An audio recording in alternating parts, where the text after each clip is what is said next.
Kekalkan Al-Quran sebagai imam kita, semoga kembali di dalam petunjuknya. Kalamullah hidayah bagi kita, diberikan Jibril kepada. Kekalkan Al-Quran sebagai imam kita, semoga kembali di dalam petunjuk. وَوَصَّيْنَا الْإِنسَانَ بِوَالِدَيْهِ. اب دیکھیے گا، یعنی ہم نے پہلے بھی اس طرح کی آیات پڑھی ہیں، پیچھے اس کی ترتیب پڑھی ہے کہ اللہ کے حقوق کی بات آتی ہے اور اس کے فوراً بعد والدین کی بات آ رہی ہے۔ تو اب جب یہاں تھوڑا سا ایک ڈیفرنٹ معاملہ یہ ہو گیا کہ اب باپ اپنے بیٹے کو نصیحت کر رہا ہے۔ سب سے مشکل بات ہے کہ باپ بیٹے کو اپنے حقوق کی نصیحت کرے کہ دیکھو بھائی باپ کا کہنا مانا کرو، اور باپ جو ہے نا اس کے ساتھ اچھا سلوک کیا کرو، اور باپ کے ساتھ نرم لہجے میں بولا کرو۔ تو یہ اصل میں مشکل ہو جاتا ہے۔ میں اسے اس انداز میں سمجھاتا ہوں کہ ہم جب اپنی کلاس میں پڑھا رہے ہوتے ہیں نا، اور ہم سے کوئی پوچھا کہ بھائی سب سے مشکل کس ٹاپک پہ لیکچر ہے جو آپ کو لگتا ہے کہ بڑا مشکل ہے اور ہر سال ایک دفعہ جو ہے نا وہ ہم کہتے ہیں کہ یہ نہ ہی ہو تو بہتر ہے، تو وہ لیکچر یہ ہوتا ہے کہ جب استاد کی عظمت پہ گفتگو کر رہی ہے، اس لیے کہ آپ اپنے منہ سے آپ کو یہ ایسا محسوس ہو رہا ہوتا ہے کہ جیسے آپ بتا رہے تھے کہ بھائی میں بڑا عظیم آدمی ہوں، لہٰذا میری کو خدمت کیا کریں۔ بات سمجھا نا، یہ ذرا مشکل معاملہ ہے۔ اس لیے اب یہاں باپ نصیحت کر رہا ہے بیٹے کو، اور باپ اپنے حقوق کی نصیحت کیسے کرے گا، یہ ذرا آڈ بات محسوس ہوتی ہے۔ اس لیے یہاں حضرت لقمان کی نصیحت یہاں روکی، اور اس کے فوراً بعد اللہ تعالیٰ کے الفاظ ہیں وَوَصَّيْنَا الْإِنسَانَ بِوَالِدَيْهِ، اور ہم نے وصیت کی انسان کو اس کے والدین کے بارے میں، حملتہ امہ، اور والدین میں سے بھی خاص طور پر ماں کے بارے میں، جس نے اسے اٹھایا، وہن علی وہن، کمزوری پر کمزوری کاٹ کے، کتنی مشقتیں، طویل عرصہ 9 مہینے کا، اللہ نے وہ اس کی ماں نے کتنی کمزوری کاٹی اور کتنا ضعف کاٹا، اور پھر اس کو اٹھائے رکھا۔ وفصالہ فی عامین، اور پھر یہ کہ جب یہ پیدا بھی ہو گیا تو اس نے اپنی ماں کی جان نہیں چھوڑی، بلکہ 2 سال تک اس کا دودھ بھی یہ پیتا رہا۔ انشکر لی، یعنی والدین کے بارے میں جنرل نصیحت، اور والدین میں سے بھی خاص طور پر ماں کے بارے میں۔ اسی لیے ایک صحابی اللہ کے نبی صلی اللہ علیہ وسلم کے پاس حاضر ہوئے، پوچھا اللہ کے نبی صلی اللہ علیہ وسلم اس دنیا میں مجھ پر سب سے زیادہ حق کس کا ہے؟ فرمایا تیری ماں کا، اس کے بعد تیری ماں کا، اس کے بعد تیری ماں کا، اس کے بعد تیرے باپ۔ یعنی محدثین لکھتے ہیں کہ اس کا مطلب ہے کہ ماں کا حق باپ کے حق سے 3 گنا زیادہ ہے۔ اور اس میں بھی ذرا افراط و تفریط سے بچا کریں، ہمارے ہاں جو ہے نا ماں کا حق اتنا زیادہ بیان ہوتا ہے کہ بیچارے باپ کا حق بیان کرنا ہی لوگوں نے چھوڑ دیا ہے، شاید ہے ہی کوئی نہیں، لیکن ایسا بھی نہیں ہے۔ اللہ کے نبی صلی اللہ علیہ وسلم نے فرمایا کہ باپ کی ناراضگی میں اللہ کی ناراضگی ہے۔ تو یہ والدین کے بارے میں اللہ فرما رہے ہیں، ہم وصیت کر رہے ہیں کیا کرو، انشکر لی، میرا شکر ادا کرو، ولی والدیک، اور اپنے والدین کا بھی احسان مانو، الی المصیر، تمہیں میری طرف لوٹنا ہے۔ اب مسئلہ یہ پیدا ہو گیا کہ والدین کے حوالے سے اور ان کے ساتھ حسن سلوک اور ان کے حقوق کے حوالے سے قرآن مجید میں بار بار یہ آیات آتی ہیں اور بار بار تلقین کی جاتی ہے، لیکن مکہ میں ایک سینیریو یہ بن گیا کہ میں نے پہلے بھی عرض کیا تھا نا، جب کوئی نئی تحریک اٹھتی ہے تو پھر اس تحریک کو سپورٹ کرنے والے 2 طبقات سامنے ہوتے ہیں زیادہ تر، ایک اس کے نوجوان اور دوسرے اس کے غریب پسے ہوئے لوگ، جن کو یہ ہوتا ہے کہ ہم اس تحریک کے ساتھ جڑ جائیں گے تو اللہ کرے کہ ہمارے لیے بھی کوئی معاملات آسان ہو جائے۔ تو جو نوجوان ہیں وہ لپکتے ہیں اس کی طرف، ان کو اللہ نے قوت دی ہے، طاقت دی ہے، صلاحیت دی ہے، فیصلہ کر سکتے ہیں، مصلحت اندیش نہیں ہوتے، لہذا وہ اس تحریک کے ساتھ ذرا جلدی جڑ جاتے ہیں، جذبہ بھی بڑا ہوتا ہے۔ اب مکہ میں کچھ نوجوان تھے جن کو اللہ نے اس بات کی صلاحیت عطا فرمائی، توفیق عطا فرمائی کہ وہ ایمان لے آئے، اور جب وہ ایمان لائے تو ان کے خود گھر والوں نے ان کی مخالفتیں شروع کر دی۔ بعض صحابہ ایسے تھے جن کے ایک صحابی کی والدہ نے مرن برت رکھ لیا، مرن برت کہتے ہیں تادم مرگ، بھوک ہڑتال، مرنے تک اب میں بھوک ہڑتال بھی، میں مر جاؤں گی اور یا تو یہ دین چھوڑ دیں پھر کھانا کھاؤں، ورنہ نہیں کھاؤں۔ اب ظاہر ہے کہ ایک صالح نوجوان ہے اور اسے اس بات کا خیال ہے کہ میری ماں جو ہے وہ اذیت میں اور مشکل میں اور وہ بھوکی ہے اور وہ کہیں اس کو نقصان ہی نہ پہنچ جائے، اور دوسری طرف وہ اللہ کے نبی صلی اللہ علیہ وسلم کا دین بھی نہیں چھوڑ سکتا۔ اب وہ ایسی صورت میں کیا کرے؟ تو ہم اسے بنیادی طور پر ایسا سمجھتے ہیں کہ بھئی چونکہ یہ تو مکہ کے مشرک والدین کا معاملہ تھا تو ہم پہ تو چونکہ ایسی کوئی کیفیت ہے ہی نہیں ہے اور ہم تو اس طرح کی کسی سچویشن سے گزرے ہی نہیں ہیں یا گزر سکتے ہی نہیں ہیں، تو ہمارے لیے تو کوئی شاید آیت ہے وہ خدا نہ خواستہ ہے ہی نہیں، لہٰذا ہم کیا کریں؟ اب ذرا اس کیفیت کو سمجھیں. ایک شخص کا اگر میں یہاں ذکر نہ کروں تو شاید میں جسٹیفائی نہیں کر پاؤں گا اس آیت کو، اور اس شخص کا نام ہے مصعب بن عمیر رضی اللہ تعالی. مکے کا نوجوان اور انتہائی لیوش زندگی بسر کرنا، انتہائی لیوش. تاریخ میں آتا ہے کہ مصعب بن عمیر رضی اللہ تعالیٰ جو کپڑے پہنتے تھے شام سے سل کے آتے تھے، یعنی لوکل کپڑا نہیں پہننا، شام سے آ رہا ہے، امپورٹ ہو. جو خوشبو لگاتے تھے مصر سے آیا کرتے تھے، جو جوتا پہنتے تھے یمن سے منگوایا جاتا. بات سمجھ آ رہی؟ تین چیزیں، کپڑے کہاں کے؟ شام، خوشبو مصر کی، جوتا یمن کا. یعنی اگر میں اسے دوسرے الفاظ میں کہوں نا تو ٹوٹلی برانڈڈ، سارے بہترین برانڈز کے کپڑے پہننے والے اور جوتے پہننے والے، برانڈڈ. یا جیسے آج کی اصطلاح میں کہوں تو کول ڈوڈ. اس لیے کہ یہ جو خوشبو تھی نا، ہمارے یہاں تو یہ ہو گیا نا کہ وہ 100-200 میں کوئی خوشبو مل جاتی ہے تو ہم استعمال کر لیتے ہیں. وہاں خوشبو ضرورت نہیں تھی. وہاں خوشبو یعنی یہ سمجھا جاتا تھا کہ خوشبو لگانے والا آدمی بڑا امیر آدمی ہے جس کے پاس جو ہے نا وہ کوئی پرفیوم خریدنے کے پیسے بھی ہیں. تو خوشبو جو ہے نا وہ ایک لگژری سمجھی جاتی تھی، ضرورت نہیں تھی. بڑا خوبصورت واقعہ میں ضمناً سنا رہا ہوں کہ اللہ کے نبی صلی اللہ علیہ وسلم ایک دن دوپہر کے وقت حضرت ام ہانی رضی اللہ تعالیٰ عنہ کے گھر پہ آرام فرما رہے تھے. تو اللہ کے نبی صلی اللہ علیہ وسلم کی آنکھ کھلی تو آپ صلی اللہ علیہ وسلم نے دیکھا کہ ام ہانی ایک چھوٹی سی شیشی لے کر اللہ کے نبی صلی اللہ علیہ وسلم کے پاس کھڑی ہوئی ہے. تو اللہ کے نبی صلی اللہ علیہ وسلم نے پوچھا کہ ام ہانی آپ شیشی لے کر میرے قریب کھڑی، کیا معاملہ ہے؟ تو کہنے لگے اللہ کے نبی صلی اللہ علیہ وسلم میری بچیوں کے پاس خوشبو لگانے کے پیسے نہیں ہوتے. اس معاشرے میں امیر کبیر لوگ خوشبو لگاتے ہیں اور فنکشنز میں جاتے ہیں، تو ہمارے پاس تو اتنے پیسے نہیں کہ ہم خوشبو خرید سکیں، بڑی کاسٹلی ہوتی ہے. تو جب آپ سوئے ہوتے ہیں، دوپہر کا وقت ہوتا ہے، آپ کے ماتھے پہ پسینے کے قطرے آتے ہیں، میں انہیں ایک شیشی میں جمع کرتی ہوں، پھر اس میں سے کچھ قطرے اپنے بچوں کے کپڑوں پہ لگا لیتی ہوں، اور لوگ پوچھتے ہیں یہ تم نے کون سی برانڈ کا پرفیوم لگایا ہے؟ کیا لگا کے آئی؟ لگژری تھی، لگژری پرفیومز، لگژری. اور مصر سے خوشبو آ رہی ہے لگانے کے لیے. اور کہا جاتا ہے کہ یعنی جہاں سے خوشبو لگا کے مصعب بن عمیر رضی اللہ تعالیٰ گزر جایا کرتے تھے تو سارا دن وہاں سے گزرنے والا آدمی بتا سکتا تھا کہ یہاں سے مصعب گزرا ہے. اتنی خوشبو یعنی اس جگہ سے آنا شروع ہو جاتی. یہ لائف سٹائل تھا، بہترین زندگی، بہترین. اور پھر یہ کہ عام طور پہ آپ جیسے دیکھتے ہیں نا کہ جو بہت زیادہ پیمپرڈ بچے ہوتے ہیں وہ بہت زیادہ نرم و نازک بھی ہوتے ہیں. یہ نرم و نازک نہیں تھے، یہ بڑے یعنی مزاج کے اعتبار سے جو ارادہ اور فیصلہ کر لیتے تھے وہ اس کو پورا کرنے والے تھے. اور پھر یہ کہ گفتگو بہت خوبصورت کیا کرتے تھے. لوگ کہتے ہیں کہ مصعب بن عمیر رضی اللہ عنہ جس محفل میں بیٹھ جاتے تھے اور گفتگو شروع کرتے تھے، لوگ خاموش ہو جاتے تھے کہ مصعب کی بات سنیں. اور جب یہ مکہ کی گلیوں سے گزرتے تھے تو مکہ کی عورتیں انہیں چھتوں سے دیکھا کرتی تھیں، اور جس محفل میں بیٹھتے تھے وہ لوگ اپنی سعادت سمجھا کرتے تھے کہ آج ہم مصعب کے ساتھ بیٹھے ہوئے ہیں. یہ زندگی تھی مصعب بن عمیر کی رضی اللہ تعالی عنہ. ڈر ور بھی نہیں تھا، بڑے بہادر. ڈر تھا تو صرف اپنی ماں کا ڈر تھا. باپ نہ نہیں تھا، چچا نے کاروبار سنبھالا ہوا تھا، ماں سے ڈرا کرتے تھے، محبت بھی کرتے تھے. اب اللہ نے اس نوجوان کو توفیق دی اور یہ نبی صلی اللہ علیہ وسلم کے دامن سے چمٹ کے ایمان لے آیا. پھر اللہ کے نبی صلی اللہ علیہ وسلم سے اجازت لی، یا رسول اللہ صلی اللہ علیہ وسلم میں سمجھتا ہوں اگر میں اپنے اسلام کا اظہار کروں گا تو یہ فائدہ مند نہیں ہوگا، اگر آپ مجھے اجازت دیں تو میں اس کو چھپا لوں. تو اللہ کے نبی صلی اللہ علیہ وسلم نے اجازت دی کہ تم اس کو چھپا دو، کسی کو نہیں بتایا. تو کسی نے دیکھا ایک دو دفعہ یعنی دار ارقم میں جاتے ہوئے اللہ کا نبی صلی اللہ علیہ وسلم کے ساتھ، تو اس نے گھر رپورٹ کر دی، جی آپ کا بچہ بگڑ رہا ہے. اب ماں نے رشتہ دار بلا لیے اور سب کو بٹھائے ہوئے.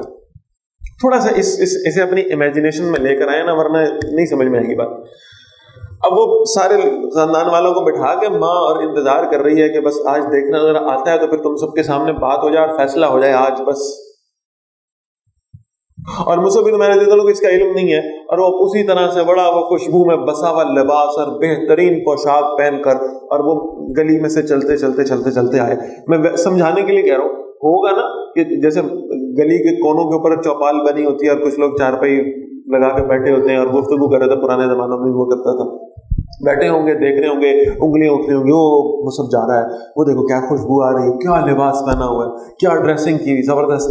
اور وہیں سے گزر کے یہ سارے کمپلیمنٹ سنتے سنتے مصعب بن عمیر رضی اللہ عنہ اپنے گھر کے اندر داخل ہوئے. جب داخل ہوئے تو سامنے سارے بیٹھے ہوئے رشتے دار، اور ماں اٹھی اور ماں نے مصعب بن عمیر کو تھپڑ مارنے کے لیے ہاتھ اٹھایا. تو رشتے داروں نے کہا نہیں، رکو تھپڑ نہ مارنا، نوجوان ہے، جذباتی ہے، بس ایسے ہی باتوں میں آ گیا ہوگا، ابھی ہم سمجھائیں گے، ٹھیک ہو جائے گا، ابھی سمجھا لیتے.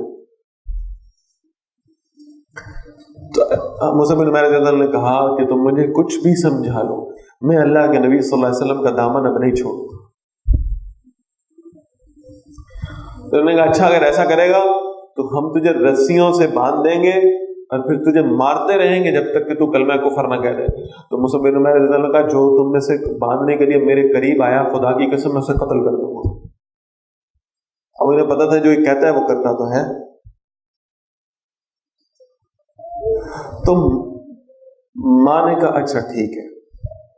اب یہ ہے وہ ایموشنل ٹیکٹکس.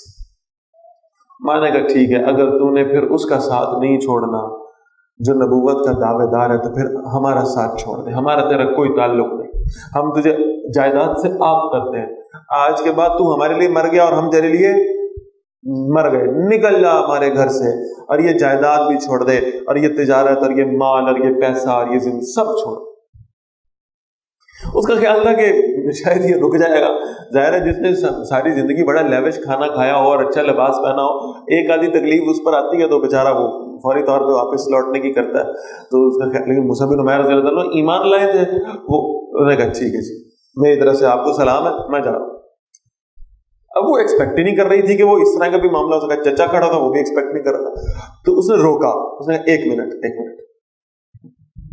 یہ سارے چیک بکس، سارے اے ٹی ایمز، ساری چابیاں سیف الماریوں کی ادھر رکھو. انہوں نے کہا یہ پڑھیے، میں جا رہا ہوں، مجھے کچھ نہیں چاہیے. اچھا ایک منٹ رکو، ایک منٹ، یہ جو تم نے لباس پہنا ہوا ہے یہ بھی تو ہمارا دیا ہوا ہے، اتارو.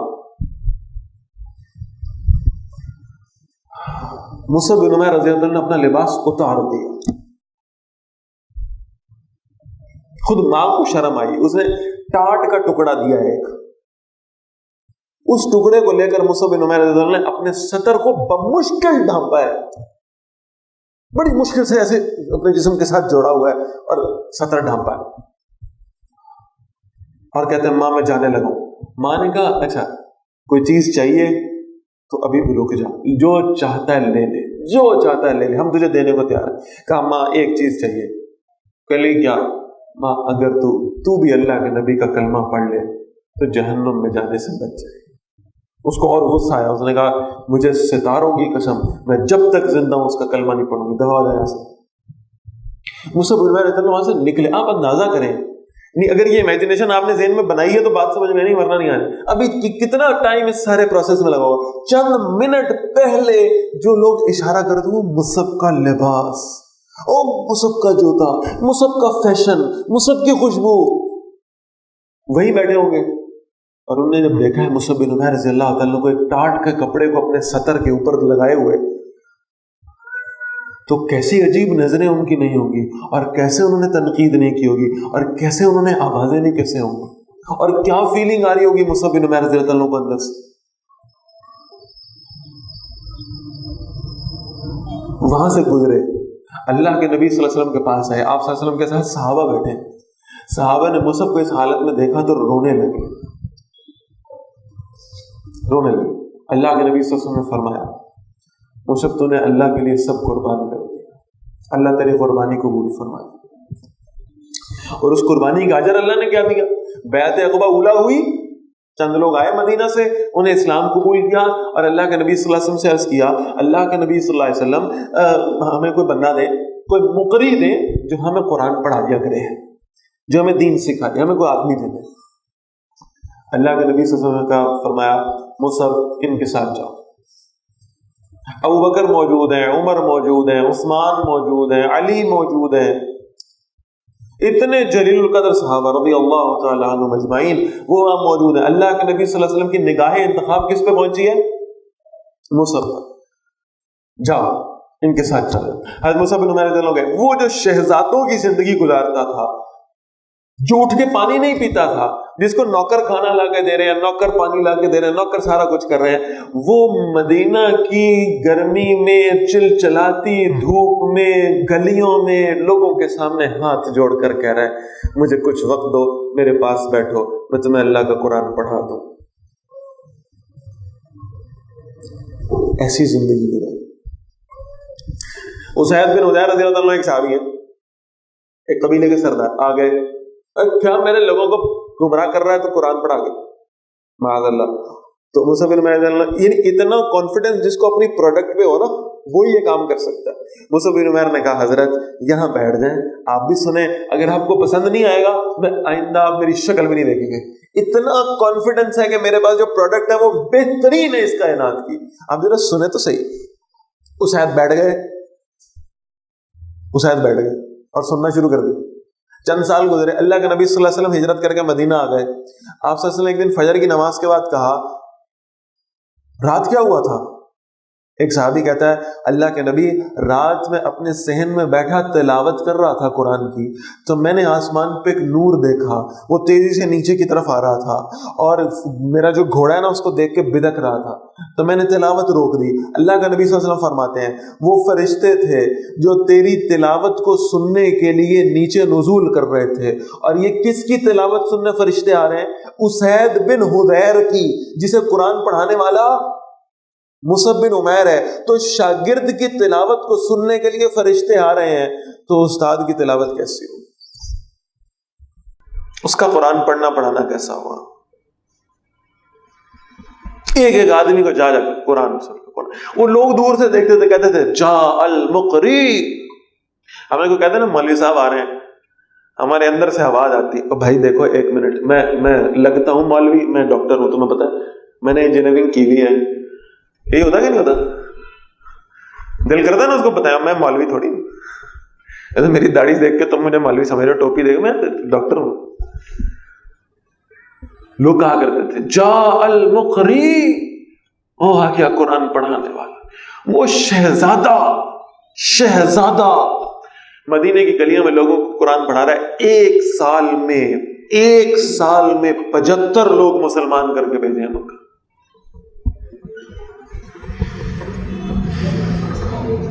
غزوہ بدر میں لڑے, غزوہ احد آ گئی. غزوہ احد میں اللہ کے نبی صلی اللہ علیہ وسلم نے جو پرچم ہے نا, پرچم مصعب کے ہاتھوں میں دے دیا, جاؤ یہ پرچم تیرے ہاتھ میں. تو پرچم لے کے جا رہے ہیں اور شکل و شباہت جو ہے وہ اللہ کے نبی صلی اللہ علیہ وسلم سے ملتی جلتی تھی. تو کسی نے دیکھا کہ شکل بھی اللہ کے نبی سے ملتی ہے اور پرچم بھی ہاتھوں میں پکڑا ہوا, اس نے کہا اس بندے پہ اٹیک کرو. وہ اس نے آگے جو ہے نا وہ ابو قمیہ بدبخت, اس نے آ کے دائیں ہاتھ میں پرچم تھاما ہوا تھا, اس نے مصعب رضی اللہ عنہ کے دائیں ہاتھ کے اوپر وار کیا, دایاں بازو کٹ گیا, انہوں نے پرچم بائیں ہاتھ میں پکڑ لیا. اس نے بائیں پہ وار کیا, بایاں کٹ گیا, انہوں نے ایسے اپنے سینے کے ساتھ جو بچے کچھ بازو تھے ایسے سینے کے ساتھ پرچم کو چمٹا لیا, گرنے نہیں دیا. اس نے پھر وار کیا اور مصعب بن عمیر رضی اللہ عنہ کو شہید کر دیا. جب مصعب رضی اللہ عنہ شہید ہوئے تو ایک افواہ اڑ گئی کہ اللہ کے نبی صلی اللہ علیہ وسلم شہید ہو گئے, اور اس سے لشکر کا بہرحال مورال ڈاؤن ہوا, اور وہ ایک یعنی جو خالد بن ولید رضی اللہ عنہ نے آگے پیچھے سے حملہ کیا تھا اور اس کی وجہ سے شہادتیں ہوئی بہت ساری. اب جنگ احد ختم ہو گئی, غزوہ احد ختم ہو گئی.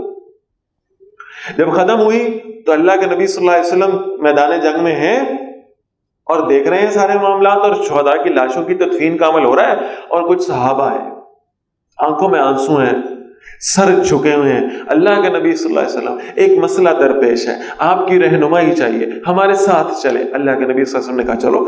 آپ صلی اللہ علیہ وسلم چل پڑے, گئے, دیکھا یا رسول اللہ صلی اللہ علیہ وسلم بڑا مسئلہ ہے.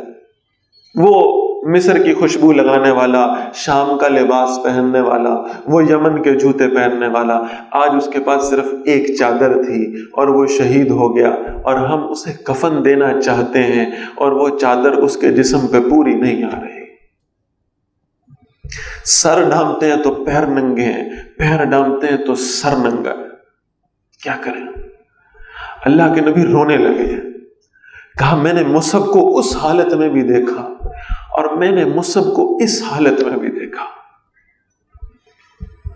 اور اس نے اللہ کے دین کی خاطر چھوڑ دیا، اپنا کیریئر، اپنا فیوچر برباد کر دیا اس نے اللہ کے دین کی خاطر، اور آج یہ اس حال میں دنیا میں سے جا رہا ہے کہ اس کے پاس ایک چادر نہیں ہے کفن کی، ایک پوری چادر نہیں ہے۔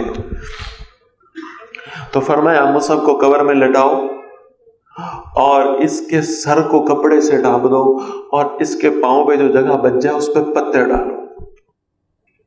جب ایسا کر دیا گیا تو آپ صلی اللہ علیہ وسلم نے فرمایا اب تم سارے پیچھے پیچھے ہو جاؤ، پیچھے ہو جاؤ، سب پیچھے ہٹ گئے، اور اللہ کے نبی صلی اللہ علیہ وسلم مصعب کی قبر میں اترے، اور پھر مصعب کے بکھرے ہوئے بالوں کو اللہ کے نبی نے سیدھا کیا اور پھر ماتھے پہ بوسہ لیا اور پھر روتے ہوئے کہا اللہ کا نبی قسم کھاتا ہے تو قیامت کے دن جنت کے بڑے اعلیٰ درجوں میں اٹھے گا۔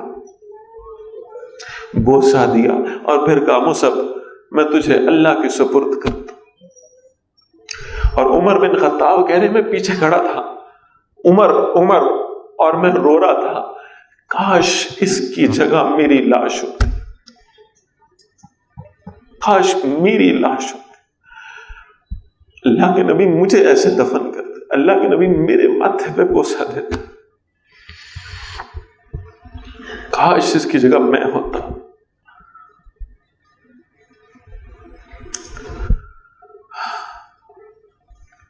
اللہ ہم میں کوئی مصعب بن عمیر پیدا فرما دے، اللہ یہاں بیٹھے ہوئے لوگوں کو، یہاں بیٹھے ہوئے نوجوانوں کو اللہ مصعب والا حوصلہ دے دے۔ عمر کہہ رہا ہے کاش میں ہوتا، میں رو رہا ہوں، عمر رو رہا ہے کہ کاش اس کی جگہ میری لاش ہوتی۔ اس نے والدین چھوڑے، اس نے رشتے چھوڑے، اس نے کیریئر چھوڑا، اس نے مال چھوڑا، اس نے سب کچھ تباہ کر دیا اللہ کے دین کے لیے۔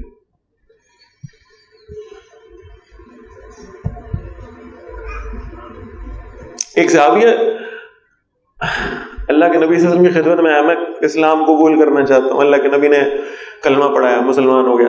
اللہ کے نبی صلی اللہ علیہ وسلم نے دیکھا 2 کمبل ہے اس کے پاس چھوٹے چھوٹے، ایک کمبل اس کو پھاڑا 2 حصے کی، ایک اوپر لیا ہوا ہے، ایک نیچے باندھا ہوا۔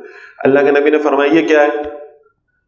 کہا گھر سے نکال دیا گیا ہوں، سب چھوڑ آیا ہوں، شاہانہ زندگی تھی قربان کر دی، آ گیا ہوں میں کلمہ پڑھنے آپ کے پاس، ایمان لا۔ اللہ کے نبی نے فرمایا آج سے لوگ تجھے ذوالبجادین کہیں گے، 2 کمبلوں والا، ذوالبجاد، اصل نام عبد الرحمن رکھا، آج کے بعد لوگ تجھے کیا کہیں گے؟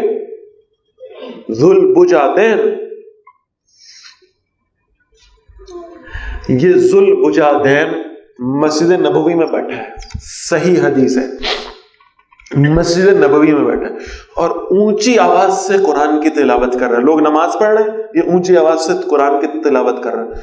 حضرت عمر رضی اللہ تعالیٰ عنہ، میرے بعد کوئی نبی ہوتا تو عمر ہوتا۔ عمر کہتے ہیں آہستہ پڑھ، لوگ نماز پڑھ رہے ہیں، تیری تلاوت سے ڈسٹرب ہو رہے ہیں، مسجد کے آداب ہیں، تجھے پتہ نہیں ہے، اونچی تلاوت کر رہا ہے، آہستہ پڑھ۔ اللہ کے نبی صلی اللہ علیہ وسلم فوراً مڑے اپنی جگہ سے، کہا عمر ادھر آ۔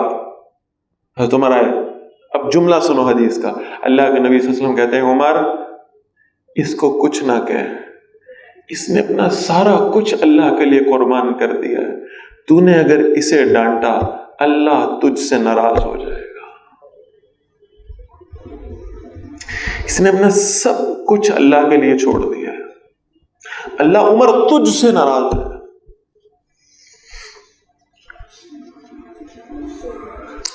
لکھ لیں کسی جگہ پر یہ بات، حقوق سب کے سب اللہ کے ہیں، اور کبھی بھی اللہ کی نافرمانی میں بندوں کے حقوق ادا نہیں کیے جا سکتے۔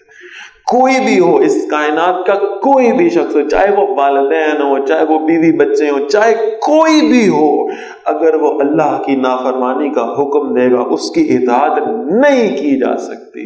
لا طاعت لمخلوق فی معصیت الخالق، خالق کی نافرمانی میں مخلوق کی اطاعت جائز نہیں ہے، چاہے ماں باپ ہی کیوں نہ ہو، نہیں ہو سکتی اطاعت۔ قربانیاں دی ہیں ان لوگوں نے، زندگیاں قربان کی، کیریئر قربان کیے۔ آج عالم اسلام کو چند ایسے مصعب بن عمیر کی ضرورت ہے جو اپنا سب کچھ چھوڑ دیں اللہ کے دین کے لیے، جو یہ تہیہ کر لیں کہ ہمارا کام کوئی نہیں ہے، ہماری زندگی میں اب اور کوئی کام نہیں ہے سوائے قرآن پڑھنے پڑھانے کے۔ اس سے فرصت مل جائے گی تو سوچ لیں گے مصروفیت، لیکن پرائمری مصروفیت اب یہ ہوگی کہ اللہ کا قرآن پڑھنا پڑھانا ہے اور کچھ نہیں کرنا۔ ایسے لوگ چلیں، انقلاب تب آیا۔ تو فرمایا وَإِن جَاهَدَاكَ، اور اگر وہ تجھ سے جہاد کریں، اگر وہ تجھ سے اس پہ کوشش کریں، محنت کریں، مجبور کریں، عَلَىٰ أَن تُشْرِكَ بِي، کہ تو شریک کرے کسی کو میرے ساتھ، مَا لَيْسَ لَكَ بِهِ عِلْمٌ، جس کا تیرے پاس کوئی علم نہیں ہے، فَلَا تُطِعْهُمَا، تو پھر اپنے والدین کی اطاعت نہیں کرنی، وَصَاحِبْهُمَا فِي الدُّنْيَا مَعْرُوفًا، اور دنیا کی زندگی میں ان کے ساتھ اچھا بیہیویئر رکھنا ہے۔ اگر والدین دین کے راستے سے روک بھی رہے ہوں تو رکنا نہیں ہے، لیکن ان کے ساتھ بد کلامی نہیں کرنی، بد تہذیبی نہیں کرنی، بدتمیزی نہیں کرنی، ان کے ساتھ دنیا کے معاملے میں اچھے طرح چلتے رہنا ہے، لیکن دین کے معاملے میں ان کی اطاعت نہیں ہوگی اگر وہ شرک پر مجبور کرنے والے ہوں۔ وَاتَّبِعْ سَبِيلَ مَنْ أَنَابَ إِلَيَّ، اور اس کی پیروی کرو جو تمہیں میرے راستے کی طرف بلانے والا ہے۔